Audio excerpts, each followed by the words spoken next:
Meeting. Can I get a roll call for attendance? Adrian Calderon, Here. Here. Wynn Hurstein, Stephen Bath, Here, virtually. Chris Carson, Here. Matthew West, Here. Fresh Chesomji, Here.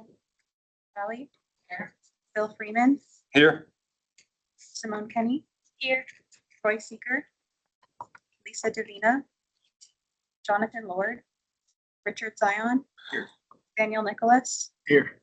Joshua Steele, Here. Lee Evet, Shane Corbin, Here. Joe Ruiz, Here. Here. Bong Lin, Jose Papa, Mark Corrett, Here. Patty Rippey, Here. Tim Berman, Here. Becky Whitty, Omar Atala, Kessler. Yep. Morgan Bayer is excused. Kaya Powell. We have a physical forum. Thank you. Can I get a motion to allow virtual attendance? So. Second. Thank you. All those in favor say aye. Aye. Any opposed? All right, and then we'll go ahead for the Pledge of Allegiance. Allegiance to the flag of the United States of America, to the republic for which it stands, one nation, under God, indivisible, with liberty and justice for all.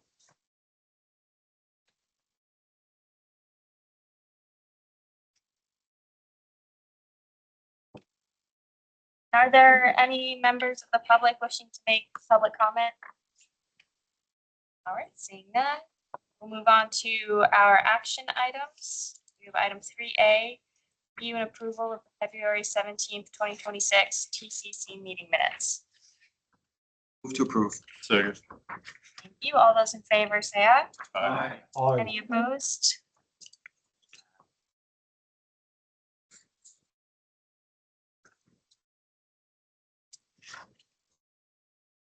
Action item 3B, review and recommend approval of a resolution amending the fiscal year 25-26 to fiscal year 29-30 transportation improvement program.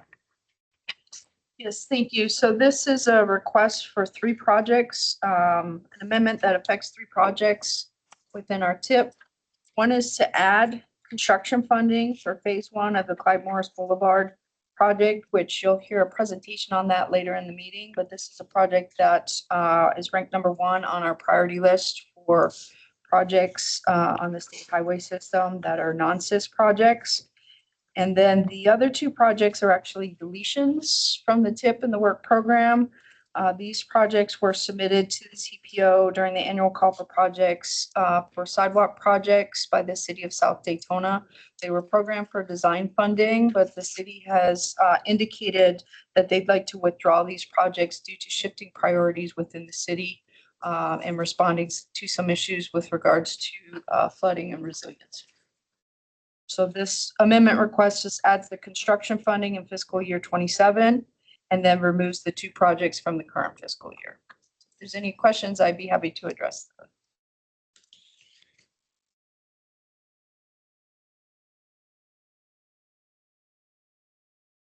Seeing none, can I get a motion? Make a motion. Second. Second, and then this requires a roll call vote. Adrian Calderon, Yes. Brian Whitworth, Yes. Stephen Bath, Yes. Chris Carson, Yes. Matthew West, Yeah. Selena Talley, Yes. Bill Freeman, Yes. Simone Kenny, Yes. Richard Zion, Yes. Daniel Nicholas, Yes. Joshua Steele, Shane Corbin, Yes. Joe Ruiz, Yes. Noah, Yes. Mark Corrett, Yes. Patty Rippey, Yes. Tim Berman, Yes. Ralph Hessler. Yes. The motion carries unanimously. Thank you. And then item 3C, review and recommend approval of a resolution amending the fiscal year 24-25 and 25-26 Unified Planning Work Program, deobligating funds and authorizing an amendment to the TPO Metropolitan Planning Organization Agreement. So the purpose of this amendment is to take funds out of our current UPWP that we do not anticipate expending before the end of the fiscal year, which ends on June 30th.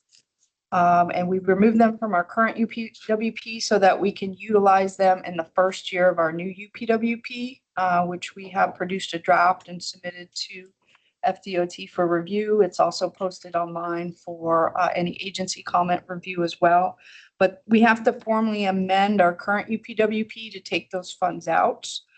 So in developing our new UPWP, we had identified that we were not going to be expending $1,320,200 of PL funds from our current UPWP and $150,000 of SU funds. So that is the request, is to deobligate those funds from our current UPWP so that we can use them in our first year. We don't lose the funds, but we have to take them out in order for them to be available in the first year. So that's what this amendment does.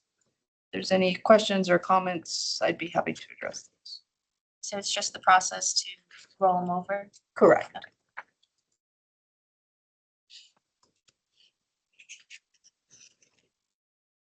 Can I get a motion? To approve. Second. Thank you. And then this also requires a roll call vote. Adrian Potter, Yes. Brian Whitmer, Yes. Stephen Bath, Yes. Yes. Selena Talley, Yes. Bill Freeman, Yes. Simone Kenny, Yes. Richard Zion. Yes. Daniel Nicholas. Joshua Steele. Shane Corbin, Yes. Joe Ruiz, Yes. Noel Eaton. Yes. Brett, Yes. Patty Rippey, Yes.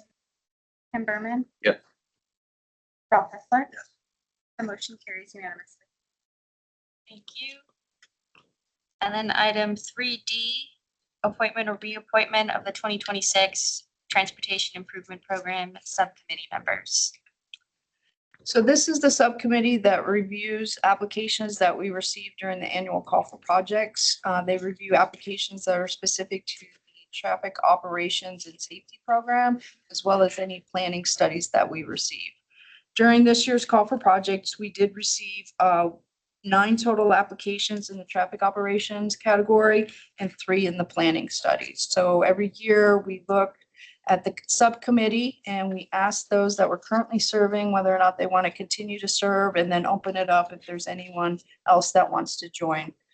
The commitment for this committee is 1 to 2 meetings between now and May. Most likely, and in years past, we've been able to get through it in 1 meeting, 1 3-hour meeting, review of all the applications. So I would anticipate probably the same. And then in the fall, we reconvene the subcommittee to discuss the process, to identify the policies that guide, see if there's any recommendations for improvements to the process moving forward. So there would be another meeting in the fall that we would convene as well. So right now we show representing the TCC from Palm Coast, Fong Nguyen with Jose Papa as the alternate. Hamid Tabasian with Simone Kenny as the alternate, Brian Walker with Holly Hill, and then Omar Atala representing Volusia County Engineering. So Simone's here. So are you interested in still continuing? Okay.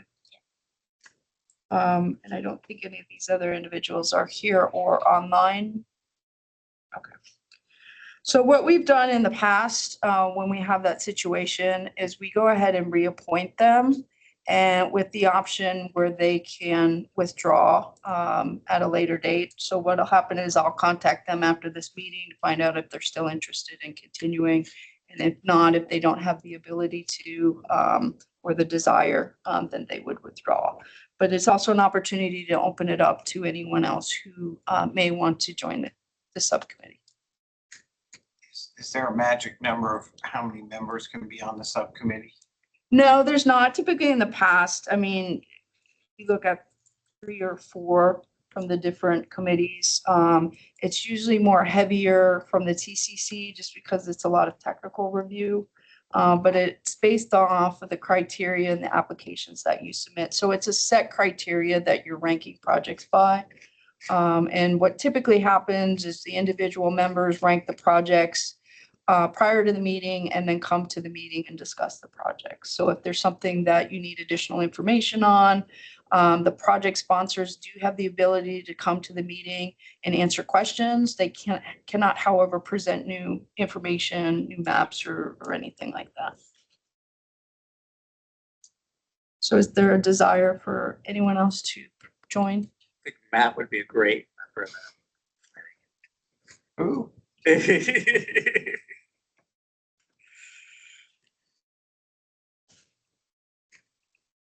Then I would ask that we look at reappointing the current membership. so moved.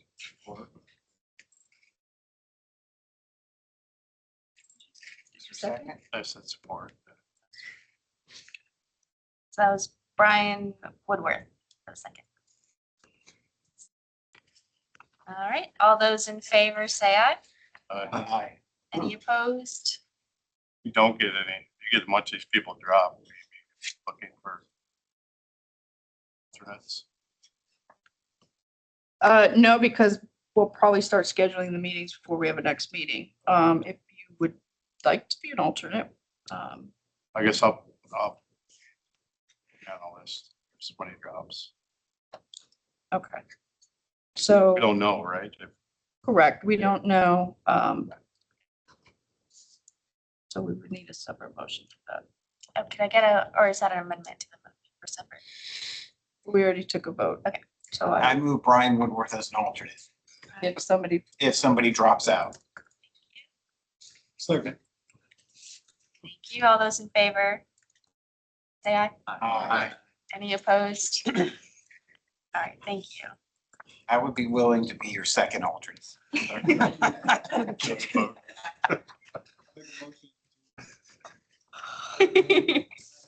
Second off. Second. or there's a vote. Is there anyone else? All right. All those in favor say aye. Any opposed? Thank you.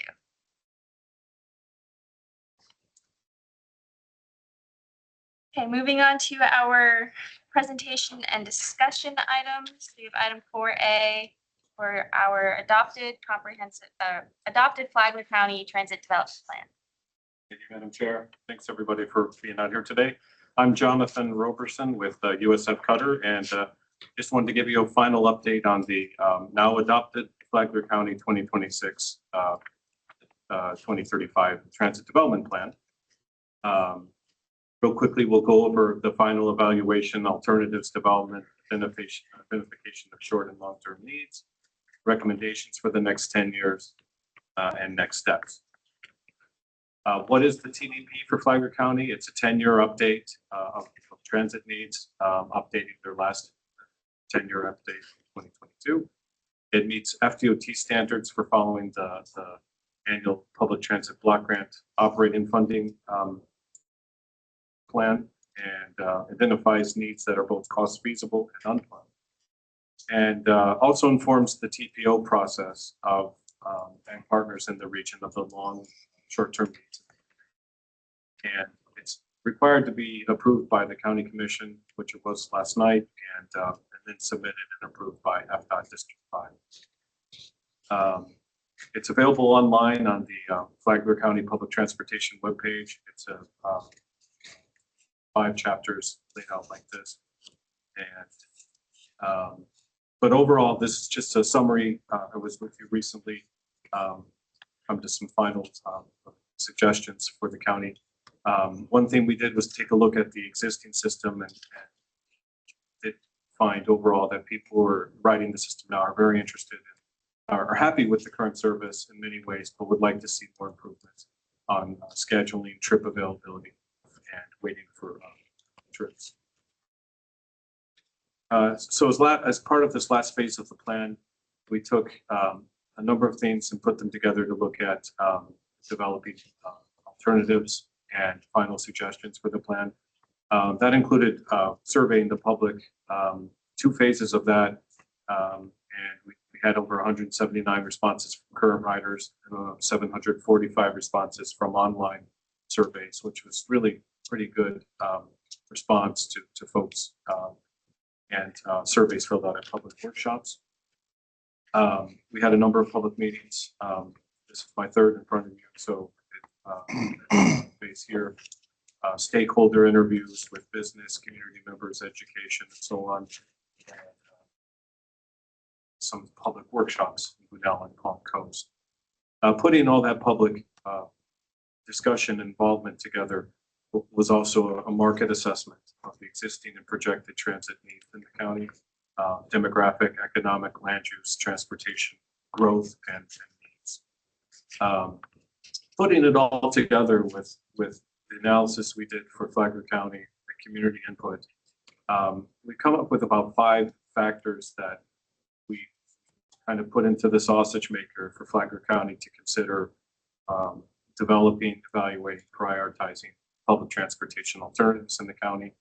So taking a look at the community support, the transit market strength, both now and in the future, potential ridership demand, how this aligns with the local and regional plan, and the feasibility of implementing projects.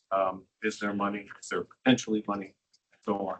We put all these together with the final ranking of transportation needs and projects for the county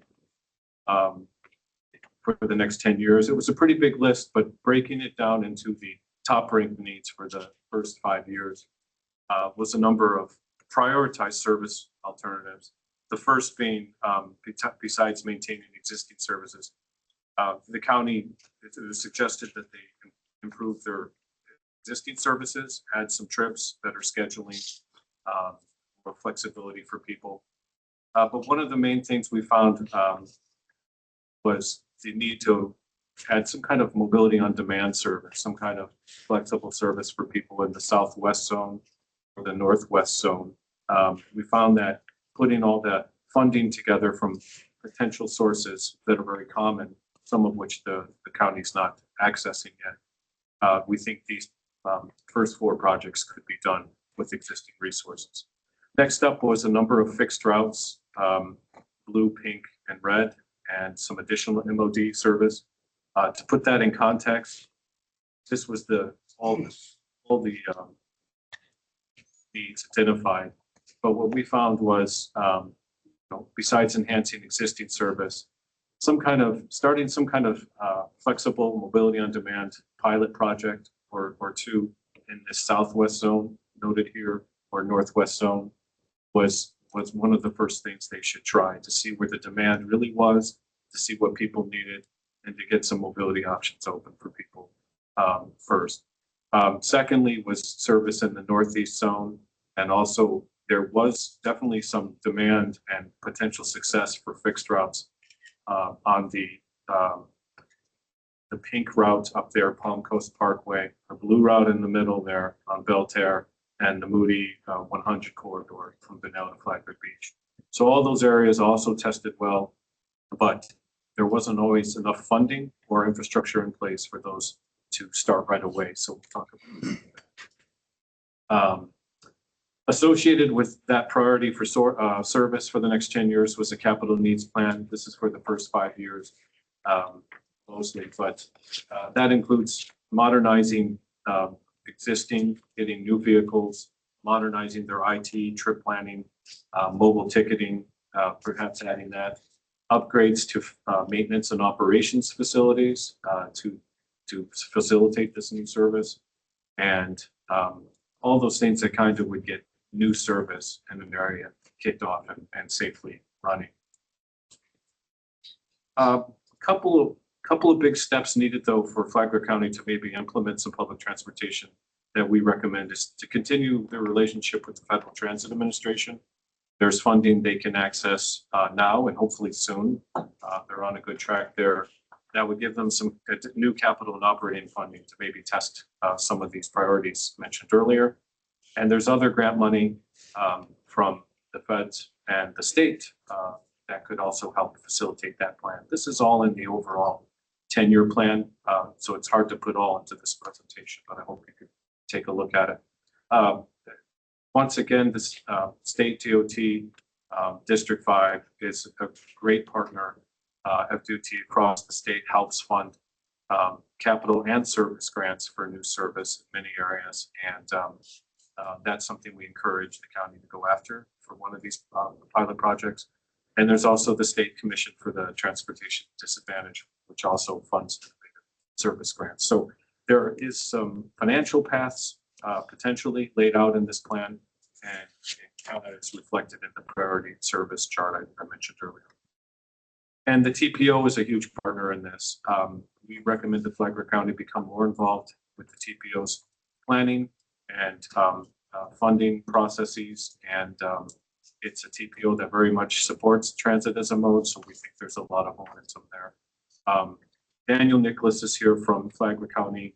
So as I said earlier, save the hard questions for him. But he's new to the county, has really helped us steer the project and get in front of his decision makers. Project is about to wrap up with the submittal to FDOT and hopefully a final TDP sometime this spring. And as I mentioned, this was approved unanimously last night by the Board of County Commissioners, and will then be submitted soon to FDOT District 5. They have up to 60 days to review it, and it's coming before all of you. But really, the big news is Flagler County, this is going to be soon adopted. We hope they can begin to implement the service and capital elements of this plan. A lot more planning and public involvement will be needed to do that, but I think this is a good start. Any thoughts or questions? I kind of rushed through that. There's more info in the slides, I think, to digest, but.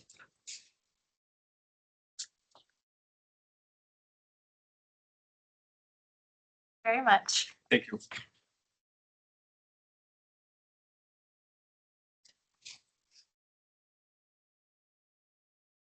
On to item 4B, presentation and discussion of the Clyde Morris Boulevard State Road 483 corridor improvement project. Chair, Board, thank you very much for having me. My name is Ty Garner. I'm the project manager for the Clyde Morris project with the Department of Transportation in District 5. Very excited to present this safety improvements that will help make the corridor a lot safer for all users, pedestrians, bicyclists, and the motoring public. Let's just jump right in here. The project overview. We're going to mill and resurface the entire corridor from Bevel Road or State Road 400 north up to Mason Avenue or State Road 430. We're going to break the project into 3 separate construction projects. I'll go through each one of those segments in just a second. For the majority of the project from Bevel Road to International Speedway Boulevard, we're going to add a 14-foot wide multi-use path on the west side. And we're going to upgrade the sidewalk on the east side to 8 feet and fill in the gaps. So we'll have a continuous sidewalk on all sides of the road. We're going to introduce raised medians and some access management, better define the left turn lanes. This 4th bullet, it's not a typo. We are going to build a pedestrian tunnel at the main entrance to Embry-Riddle. I'll go through that just a little bit. We're going to upgrade the drainage system. We're going to improve the lighting along the whole corridor. All the traffic signals will be upgraded to mast arms and current ADA standards and pedestrian push buttons. And we are working in discussions with Volusia County Airport and the city of Daytona Beach, possible realignment of Bellevue Avenue extension. We're certainly prepared to help with that if that's what the other agencies want to do. So as I said, we're going to break the project up into 3 segments. The first segment is from Richard Petty Boulevard north to International Speedway. Going to pipe the existing canal that's on the west side of the road. Once that's done, we'll be able to build the 14-foot trail on that side. We're going to resurface the road, add some raised medians as you're familiar with. There's a lot of 5-lane sections out there, so we'll fix all of that and put in raised medians. We'll reconstruct the signal at Richard Petty. And while we're doing that, we're going to work with the city of Daytona Beach and Florida Power and Light to relocate some of their utilities that are being impacted by the construction of the pedestrian tunnel. Hopefully get them out of the way, so when we get into that phase or that sequence, we'll be able to work faster in that section. This first segment, the bids will open this fall, and we're gonna hope to get construction started by the end of December. If not, then the first of 2027. Estimated cost right now is 9.8 million on that segment. Segment 2, for the purposes of this presentation, is broken up into 2 slides, but it's one project. Everything that you see in the purple or blue area is all one project. The limits of that is from Aviation Parkway / Bellevue, up to Richard Petty in segment 2A. Very similar or typical section. We're going to build a pedestrian tunnel at the main entrance, which I'll go into just a little bit more. Mill and resurface the road, add curb and gutter where there's currently no curb and gutter, add raised medians. Again, the 14-foot trail on the west side, 8-foot sidewalk on the east side, and upgrade all the traffic signals with mast arms. Segment 2B is from International Speedway Boulevard north to Mason Avenue. We're going to mill and resurface the road there, upgrade all the pedestrian ramps. We're not going to reconstruct the sidewalk there to 14 feet, but we will upgrade all the ADA facilities, make sure they're up to standards. Upgrade the signal at Dunn Avenue in the Halifax Hospital if necessary, and the median improvements that we talked about. The bid openings for that is summer of 2027, hopefully in July. Total estimate for that segment is 12.7. So that's 2A and 2B is 12.8. This is just a graphic looking we're right here. We're about where the pedestrian tunnel is going. We're looking north towards the pedestrian overpass. You can see we're putting in curb and gutter, median, and we'll do some landscaping. On the west side or the left-hand side there, we're not showing the 14-foot trail, but it will be there. And those power poles that you see will be gone. We're going to work with Florida Power and Light to underground everything. This is a rendering of the pedestrian underpass. I'll try to use both boards so you can see it. At the intersection is stairs going down to the bottom of the tunnel, so you can cross the tunnel, cross just north of the intersection here. And what you see along both sides are the ADA ramps going down and up from the pedestrian tunnel. And then the 14-foot path will be along the edge of the road, and then the 8-foot sidewalk on the east side. In addition, we're making a connection across the pond into the parking, or where the parking lot at ICI Center comes in. This is where a majority of the pedestrians are coming from to go to the main campus. I will tell you, we did some pedestrian counts out here on a Tuesday and a Wednesday while class was in session. On the Tuesday counts, we were a little bit over 1,500 pedestrians between 8 a.m. and 4 p.m. On the Wednesday count, it was closer to 1,700 from 8 a.m. to 4 p.m. So I'm not sure if we have a busier crossing in our district. So that's a lot of pedestrians. As y'all may know, there was 3 students hit last year in the crosswalk. They were doing exactly what they were supposed to be doing, but they were still struck by a vehicle. Very unfortunate. So our goal is to not let that happen again and get the students to use the pedestrian underpass. A few features that'll be included in there. It'll be waterproofed. Everything will be sealed up and wrapped. We'll put in sump pumps at the bottom of the stairwell, at the bottom of the ADA ramps for rainwater that comes in there. That'll pump out to a pond. We're going to put in the CCTV infrastructure, and Embry-Riddle will add the cameras. We're putting in infrastructure for the blue light phones or the campus safety security phones, and the entire tunnel will be lit with LED lighting. This is just a rendering looking north towards the Dunn Avenue and the Halifax main entrance. There on your right-hand side is the parking lot in the Halifax Health. Segment 3 and the last segment is from Bevel Road to Aviation Center Parkway, Bellevue Avenue. Construct all the improvements that we previously talked about, the resurfacing of the road, adding curb and gutter. There's a lot of area here that's got flush shoulders, so we're going to do the curb and gutter, a lot of drainage inlets. 14-foot trail on the west side. As you most probably know, right now from Hancock to Bevel, there's nothing on the west side, so this will be a great improvement in that area. 8-foot sidewalk on the east side, and again, replace all the signals with mast arms. Our current bid opening is summer of 2028, hopefully in July of 2028. Estimated construction for this segment is $12.3 million. This is just a rendering looking somewhere in the Verona Street area, looking south towards Bevel Road with the raised median, the curb and gutter path sidewalk. Just a little bit of a graphic showing our construction sequencing. The segment 1 will open the bids in fall of 26. We're anticipating about 9 months construction time on that. They'll take us into the fourth quarter of the year of 27, I'm sorry. And then the second project will open in the summer of 27, approximately a year construction time on that one. And then the third segment in the summer of 28. So while we did have to break it up into 3 segments in order to take advantage of the available funding, for the most part, it's going to look like one long construction project. This slide here is very, very important. I want to point out a few things. And the gentleman from the city here can attest. We have a very, very good working relationship with the city of Daytona Beach, with Volusia County, and with Embry-Riddle.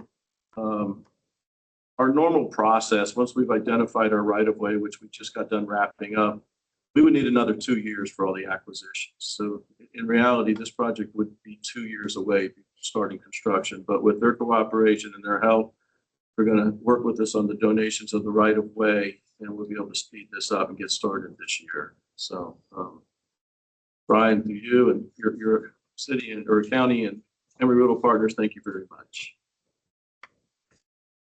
That concludes the presentation. I'm happy to answer any questions. I'll be happy to stick around if anybody has any questions afterwards.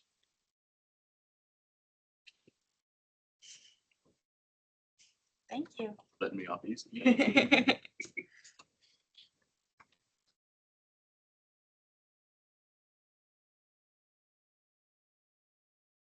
All right, and then next we have the presentation and discussion of the 2026 annual call projects.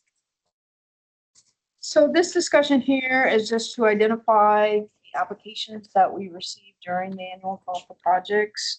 Page 39 of the agenda packet lists all the projects that we received, or applications that we received, a total of 22. So it was a very heavy year for us. But we've broken them down into the categories that we rank and review. As you can see in the the bicycle pedestrian feasibility study category, there were 6 total projects received. These are projects that local governments submit to us to conduct feasibility studies of projects that they potentially will be applying for implementation for. A local government's not required to submit for a feasibility study. They can do those in-house, but we do provide that service. We also have 4 projects in the bike ped category that were submitted for project implementation. These are projects that are requesting design, right-of-way, and or construction funding, so one or all. The traffic operations feasibility study, we received 1 application in that category, but under the project implementation, we received a total of 8. And then 3 applications for planning studies. So the traffic operations and the planning studies, those are the applications that the TIP subcommittee review. We do have a separate committee specific to the bike ped that are made up of our BPAC members that will review those applications. So what will happen is over the next couple of months, over the next month, we'll reach out to the TIP subcommittee members and identify a meeting date to review these applications. Once they are scored, they are then slotted into our current list of priority projects based on ranking number. We develop a draft list and bring that back to the committees and the board in May, and then ultimately adoption of our priority list in June. Once they're adopted, we submit them to FDOT for funding consideration when they're working in the fall on developing their next 5-year work program. So if you submitted an application or believe you submitted an application that you do not see on this list, please let me know after this meeting so that we can make sure that can find out what happened. But all of these were pulled from our portal. If there's any questions or comments, I'd be happy to take those. Did you, for the TIP subcommittee, set only traffic operations? They don't do the bike? They don't do the bike ped. So we have a separate committee, a bicycle and pedestrian advisory committee that's made up of our BPAC members. And when does that occur? So those meetings haven't been set yet because last week we just had our BPAC meeting and this week we just had our CAC, which determines the members. So Stephen heads up the bike ped, so he'll reach out to all of the committee members there and pull them for their availability to do a meeting, and I'll do the same. So those haven't been set yet, but they'll be set here within the next couple of weeks, and then we will notice those meetings. They'll be held here in the conference room. Okay. Thank you. Mm-hmm.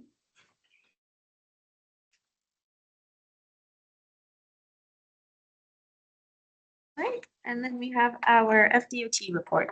Good afternoon. Happy St. Patty's Day. Just a couple of things today. I'm going to start out with some projects that are starting to get going. The first one I have is starting this month. That's South Ridgewood Avenue, Marion Avenue, and that's just median modifications getting started this month.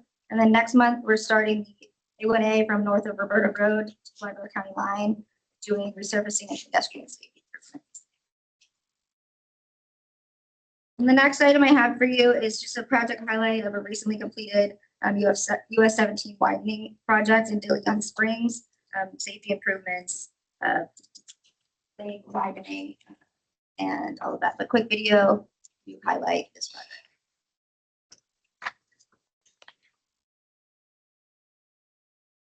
Dillion Springs, a peaceful historic community of Springs, has experienced steady growth.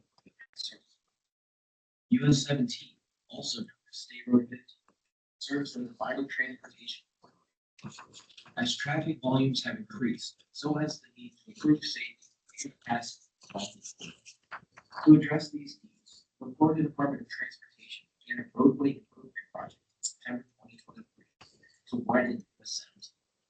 The project widened the roadway through the 4 lanes, improving traffic flow and reducing congestion. At the heart of the project, a new roundabout designed to promote continuous movement and slower speeds. Roundabouts like this one can reduce fatal and serious injury fractions by 82%. Additionally, the concrete truck apron allows large vehicles to navigate the intersection safely and efficiently. Pedestrian safety is also important. The roundabout crossings are equipped with rectangular rapid flashing lights, which flash bright yellow, alerting drivers and pedestrians waiting to cross. Additional improvements include the installation of Dillion Springs' first and only traffic signal to help students safely cross to and from Volusia-Flagler. The signalization makes it so much safer for people to get across the highway. Where before the crossing guards were all we had, and we saw crossing guards really in danger a lot of times. People just weren't paying attention. So the signals have made such an improvement for the safety of the crossing guards, safety of the families in the morning walking their kids back and forth, and the children going back and forth to school too. A new multi-use trail also expanding connectivity for pedestrians and bicyclists. Throughout construction, FDOT collaborated closely with local partners to manage detours and minimize disruptions. Together, these improvements create a safer, more efficient roadway for drivers and pedestrians in the surrounding community.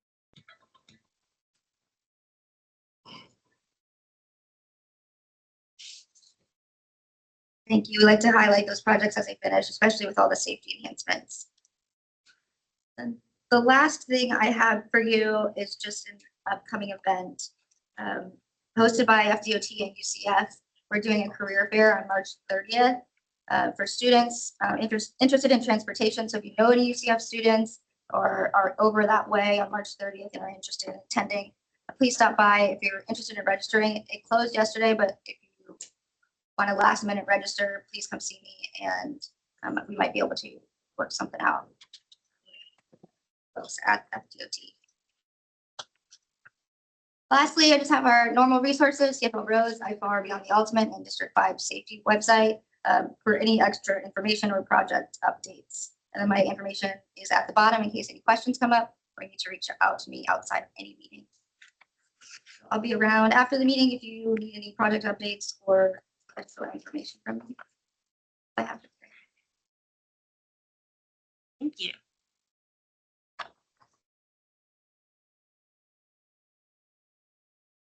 All right, and then finally, we have our Volusia County and Flagler County construction reports. I believe they're included in the packet.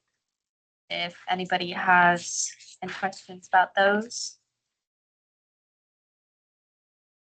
Then we'll move on to staff comments. I don't have anything additional to add, but Pam. Yes, Bike Walk Central Florida is doing their Operation Pedestrians Operation. Oh my goodness, I just drew a blank. Enforcements for pedestrian safety. Sorry, thank you. March 18th, Ponce Inlet will be, Ponce Inlet Police Department will be enforcing the intersection of South Atlantic and Harbor Village Boulevard, the crosswalk there. And then March 19th and April 1st from 7:30 to 8:30, Flagler County Sheriff's Office will be at Belterre Parkway and State Route 100. And then March 19th and April 1st, 8:30 to 9:30, Flagler County will be at the crosswalks of Bulldog Drive and State Route 100.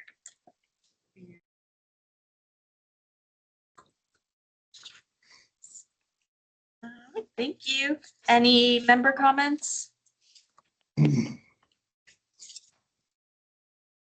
and then we have our information items in the back of our packet as well.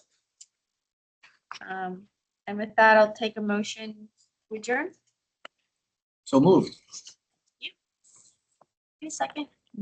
That's it.